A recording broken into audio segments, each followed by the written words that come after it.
E nessa semana, a vacinação por empresas privadas foi muito discutida no Brasil. Este é um dos temas da entrevista deste sábado com Otávio Ferraz. Ele é professor de Direito Transnacional da Universidade King's College, de Londres. Recentemente, ele lançou um livro sobre a contribuição do SUS para reduzir a desigualdade no Brasil.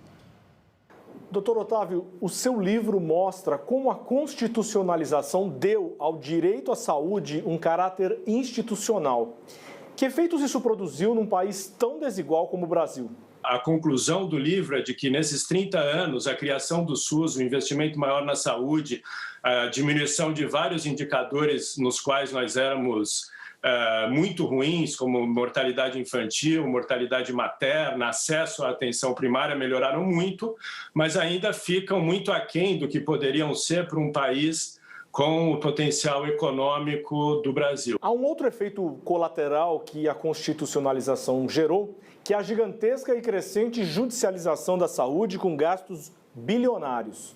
Onde é que está o gargalo desta situação? No SUS ou na Justiça? Eu acho que se tivesse que escolher um lado, eu escolheria o lado da saúde pública. Eu acho que o problema está mais na judicialização do que no SUS. Ainda existem, é claro, existem muitos problemas. O SUS é subfinanciado, o SUS não atende a todos com a qualidade que deveria atender. O problema é que a judicialização não enfrenta isso.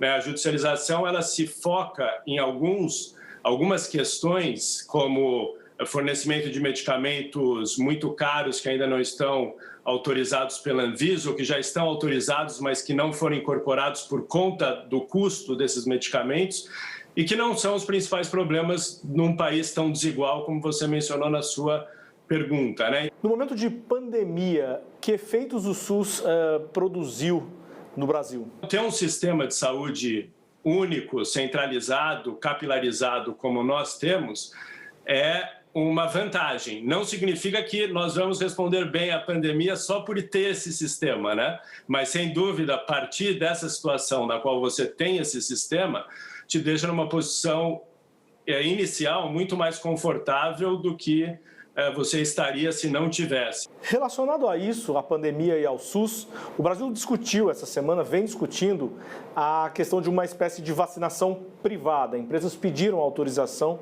para fazer isso. E o senhor, num artigo recente com 2 colegas, criticou essa ideia, defendendo que a vacinação seja exclusivamente a do SUS. Por quê? No momento de pandemia, principalmente, em geral, né, na saúde, mas no momento de pandemia, você admitir que o acesso a tratamentos ou vacinas que podem salvar vidas, elas tenham por critério não prioridades de saúde ou acesso igualitário, mas sim poder aquisitivo, nos parece algo moralmente indefensável numa sociedade decente. Agora, além disso, tem os problemas de saúde pública mesmo, de efetividade. Um programa de imunização, de vacinação, ele tem que atingir a um número mínimo de pessoas, 70%, 80% da população, para ser efetivo. Por mais paradoxal que pareça, deixar uma fila paralela privada começar a dar a vacinação pode piorar e não melhorar a situação da imunização coletiva. Por quê? Por uma série de motivos que a gente ficaria aqui até amanhã para discutir, mas alguns principais eu acho que são claros de entender, como a competição entre público e privado por doses que são escassas, e o que está acontecendo hoje com a vacina da AstraZeneca aqui na Europa, com a briga entre Reino Unido e Europa, mostram isso, que mesmo entre sistemas públicos está havendo competição. Então, seria difícil não haver entre o sistema privado e o público no Brasil por essas doses, e acho que isso ficou claro agora, mas também porque essa fila paralela tiraria do sistema as pessoas que têm mais poder de pressão sobre o público, que é a classe média alta, para que o programa de vacinação ande rápido, e também uma falsa impressão, sensação de proteção que essas pessoas teriam, que elas não teriam, e isso poderia piorar ainda a pandemia com variações do vírus que já estamos vendo. Então, uma série de razões morais e práticas, elas mostram, na nossa opinião, que a vacinação privada não seria uma boa medida nesse momento da pandemia. Seria o fato da elite econômica ter pulado fora do SUS um dos empecilhos para o fortalecimento do sistema? Com a classe média fora, acaba aquela pressão que você teria, como tem aqui no SUS britânico, o NHS, que eu uso, que o Boris Johnson usou quando pegou Covid, para o sistema investir e continuar se aprimorando. No Brasil, se um presidente ele sofre qualquer problema de saúde ou pega Covid, ele vai para onde? Vai para o Einstein, para o Sírio-Libanês, ele não vai para um hospital do SUS. Então, eu acho que essa pressão, e que liga com o fato, com aquele argumento da vacina que eu fiz agora há pouco, ela é importantíssima para o serviço público ser de qualidade. E uma última pergunta. Um estudo divulgado recentemente aqui no Brasil, feito por pesquisadores da Faculdade de Saúde Pública da USP e pela ONG Conectas, mostrou que os problemas na gestão da pandemia no Brasil não são fruto de incompetência ou negligência, e sim são uma ação deliberada do governo federal numa aposta para reavivar a economia a qualquer custo. O senhor enxerga nisso um crime?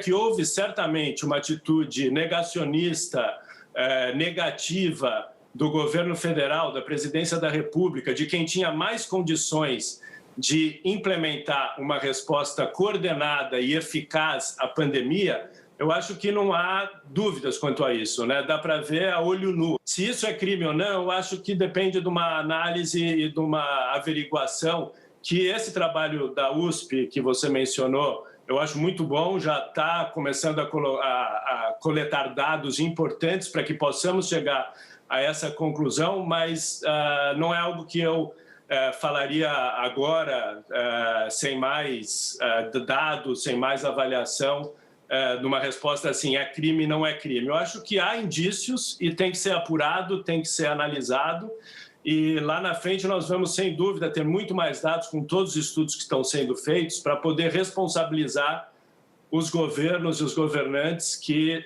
não enfrentaram essa pandemia da maneira como poderiam ter enfrentado.